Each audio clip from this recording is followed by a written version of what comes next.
Hey everyone, it's Kathy. And Paul here with iDulting. We're here to help you navigate the crazy world of adulting. Because let's be real, it's a wild ride. We'll be dropping tips, sharing stories, And maybe even spilling some embarrassing secrets along the way. so get comfortable, grab your favorite drink, get ready to laugh, learn, and level up your adulting game. This is iDulting. Don't forget to like, follow, and or subscribe, and share this podcast. Head over to iDulting.com for more information and to submit questions for us about iDulting. And maybe even pick up some of our new merchandise. And if you know any fellow adults who need some guidance, send them our way. And feel free to share this podcast freely out there. We'd like to get our numbers up. Welcome to iDulting, the podcast that's going to make life just a teeny bit better. Tonight, we're going to discuss a lightning rod issue in many people's lives. That taboo topic that you're not supposed to talk about. The double-edged sword, benefits and challenges of organized religion for young adults. Let me start right off the bat by saying we're not going to talk about any particular organized religion. We have our beliefs, they're ours. You can have your beliefs, they're yours. I will preface it with, if any religious group thinks they should dominate, own, or wipe out another one, that group needs to go. Now that I got that out of the way, I think all the polarizing part of this is done. And we are part of an organized religion, but just because we're a part of it doesn't mean that all of our values and all of our beliefs align perfectly with them. It just happens to be the one that fits most of them. For young adults navigating the complexities of early adulthood, organized religion can offer a profound sense of community, purpose, and an opportunity for personal growth. From fostering supportive networks to providing a framework for moral development, the benefits are well documented and age-old. However, the same religious institutions can also present challenges, leading some young people to disengage due to feelings of judgment or a disconnect with the traditional teachings. One of the most significant advantages for young adults involved in organized religion is the built-in community. Churches, synagogues, mosques, and temples can serve as a vital hub of social connection, offering a sense of belonging during a life stage often marked by transition and potential isolation. Youth ministry blogs and faith-based organizations consistently emphasize the importance of creating a welcoming environment where young people, young adults, can form meaningful relationships with peers and mentors. These communities often extend beyond weekly services with small group meetings, social events, and service projects that foster a deep bond and a supportive network. There's opportunities for growth and leadership within these organizations. They frequently have structured opportunities for personal and leadership development.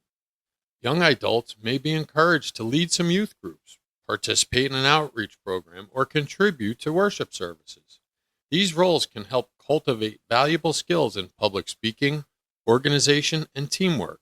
Furthermore, the spiritual guidance and mentorship offered by religious leaders and older members can provide a strong moral compass and a sounding board for navigating life's challenges.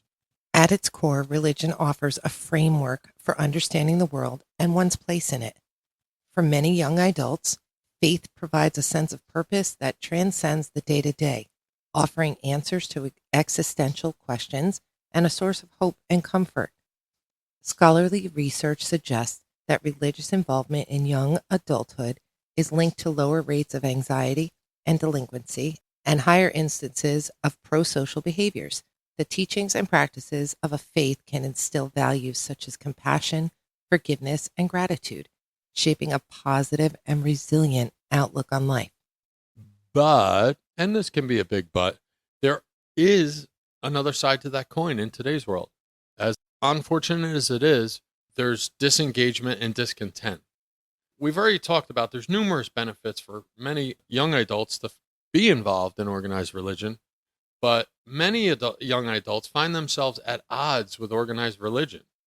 A significant point of friction for some is the perceived disconnect between traditional religious teachings and contemporary social values. Issues such as the LGBTQ plus inclusion, the role of women, political alignments can create a sense of alienation for young people who hold more progressive views. Personal stories of judgment and hypocrisy within religious communities also significantly factor in disengagement. So basically, the engagement of young adults within organized religion is a multifaceted issue. It has both very compelling benefits and notable challenges. For many, it's a vital source of community, personal development, and spiritual grounding. For others, it can be a conflict and disillusionment factory. Ultimately, the value and relevance of organized religion for young people depends on the specific community and the individual's own beliefs, values, and experiences. Let's talk about that for a moment. Let's say you grew up in Church A, and as you're developing into a young adult, you find that you don't necessarily align with the political or social beliefs of Church A. Does that mean I'm stuck at Church A? No, there are so many religions and churches out there. You just have to find which one fits you the best. We've been to other churches, right? We have. We've even had missionaries come to our house. We have. A tip, if you don't want people to come to your house, don't order the Book of Mormon. Just saying. But they were very nice, and I thoroughly enjoyed our conversations. So, how can young adults navigate the challenges between traditional religious teachings and contemporary social values? Navigating can be very difficult when you talk about those two things because they are so profoundly different. A traditional religious teaching and a social value would be friction, for example, around the LGBTQ plus rights, gender equality, scientific understanding, and political polarization. And it does create a sense of alienation and internal conflict. However, there are constructive ways to approach where this isn't fitting. And you can still foster personal growth and a more authentic faith journey by doing the things we're about to talk about. So, like we said, we belong to a religious organization and we don't always align with everything they're teaching, but it's the one that we found had the most likeness to what we believe in. It's how we were raised. You may not align with the church you were raised in anymore, but you might find another one that fits you a little bit better. Go there. Some steps would be to deepen your theological knowledge. Many religious texts and traditions are more nuanced than they appear to the way you hear about them or the way they're talked about. Take the time to study on your own. Go back and find the historical and contextual context of these sacred writings. Explore different interpretations and theological views, and understand some of the interpretations are human and man-based. They're interpretations. And they may miss the meaning a little bit or have bent the meaning a little bit. The deeper understanding can reveal a broader spectrum of thought and may offer perspectives that are more aligned with your own values. Engage in self-reflection to clearly define your core values. What principles are most important to you and why? Differentiating between your personal convictions and the doctrines of your religious institution is a vital step in navigating any perceived conflicts. This clarity will empower you to engage in discussions with more confidence and authenticity. Embrace the tradition of questioning. No matter who your higher power is or what your particular, I'll call it flavor of religion, whoever is the big entity, whoever the big guy is, do you really think your little questioning or your seeking is going to insult them? The answer is no. If there is a higher power, which I firmly believe there is a higher power, it welcomes the questioning and the deepening of that connection. Many faiths have a long, rich history of internal debate and evolution. Recognize that questioning and wrestling with difficult concepts can be a sign of a vibrant and living faith, not a lack of it. And I promise you, no matter what religion you're looking at, the one in charge up there or wherever they happen to be isn't going to be insulted by your questioning. And even the elders in your particular house of worship are open to these discussions. Once you have a firmer grasp on your own beliefs and more understanding of your faith, you may feel equipped to engage with your community. This should be approached with intentionality and a spirit of dialogue, not confrontation. So ask your questions. People will be glad to give you their interpretation, their version, their answers. Seek out like-minded individuals within the congregation that you're looking at or that you're involved in. You're likely not alone in your questions or your thoughts. Seek out peers, small groups, or online forums where you can openly and honestly discuss your concerns with other people who share similar experiences. This sense of solidarity can be incredibly affirming and can provide space for collective learning and growth. Approach a trusted religious leader or mentor to discuss your questions. Frame the conversation as a genuine search for understanding rather than an attack on their beliefs. Use I statements to express your feelings and perspectives without making accusations. For example, say, I struggle to reconcile this teaching with my belief in equality, rather than this teaching is discriminatory. They may have an answer that settles you down a little and makes you look at it in a different way. Focus on shared core values. We talked about we belong to a religious group that closely aligns with where we feel, which is why we go to that religious group. We're focusing on our shared core values. Both Kathy and I believe that it gives you a good moral compass and a sense of right or wrong. There are often foundational values that you share with your faith community, such as love, compassion, and justice. Focusing on these shared principles in conversation and action can help you build bridges and maintain connections despite differing viewpoints. Right. I have always said that I don't necessarily agree with everything my church believes in, but it was the church I was raised in, and it gave me a great foundation. And we also had the tremendous benefit of some great mentors along the way who did listen to us when we questioned, who did take the time to explain some of the social differences. And to this day, I would consider friends that I can ask those questions of. We know that that does exist in religious organizations. Exploring alternative paths and redefining your spiritual life.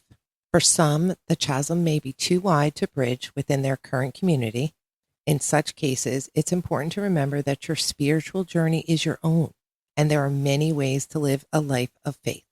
You can go and seek out progressive and inclusive communities. Many denominations and independent faith communities have emerged, even recently, that are explicitly welcoming and affirming of these more diverse identities and contemporary social values. Visit or join such communities can provide a space where you can live out your faith without compromising your core convictions. Embrace a personal spiritual practice. Your connection to the divine does not have to be mediated by a formal institution. You can cultivate a rich spiritual life through personal prayer, meditation, reading sacred text on your own terms, and engaging in acts of service that align with your values. In basic terms, not everyone needs to go to church to believe in a higher power. Find community in value-aligned groups.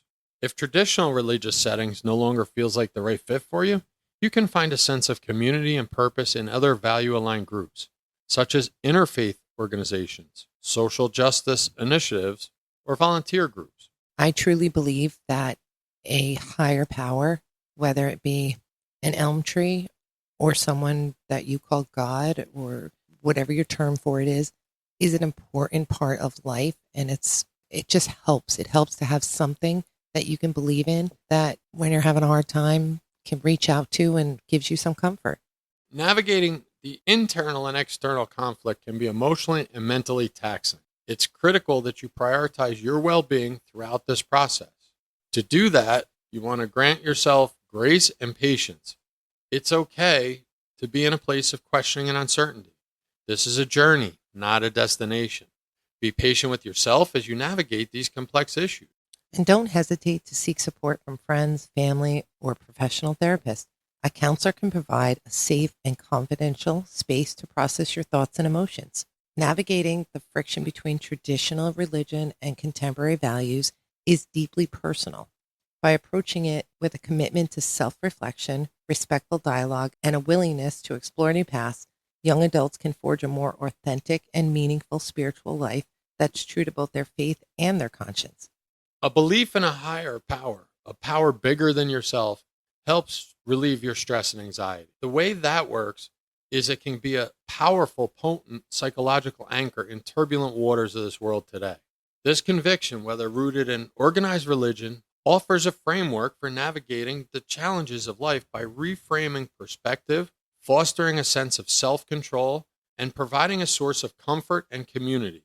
One of the most significant ways a belief in a higher power can alleviate stress is by providing a sense of meaning and purpose. When faced with adversity, the human mind often struggles to make sense of the suffering. These communities often provide practical and emotional support for difficult times, offering a network of care that can buffer the impact of life stressors. All of which can counteract the mental and psychological effects of stress and anxiety. A belief in a higher power can provide comfort when confronting outside anxieties, such as the fear of death and the search for meaning in life. By offering answers to some of life's most profound questions, faith can reduce the anxiety associated with these fundamental human concerns. For many, a deeply held belief in a power bigger than themselves provides a powerful and resilient framework for finding peace and navigating the inherent uncertainties of life. Here's to the good place. Thank you for listening, and we'll talk to you again soon. So just want to let you guys know that we are partnering with Dubby Energy Drinks. And if you are a person who drinks Dubby or interested in drinking Dubby, if you go to www.dubby.gg and order Dubby, and in your discount code, type iDulting10, you'll get 10% off your purchase. Just remember, you've got this, iDults. Keep your head up, your spirits high, and keep adulting with us. Go forth and conquer the world, or at least your to-do list. And don't forget to like, follow, and or subscribe. Tell your friends, share the podcast, and head over to iDulting.com for more information and to connect with us. See you on the next episode. Be safe.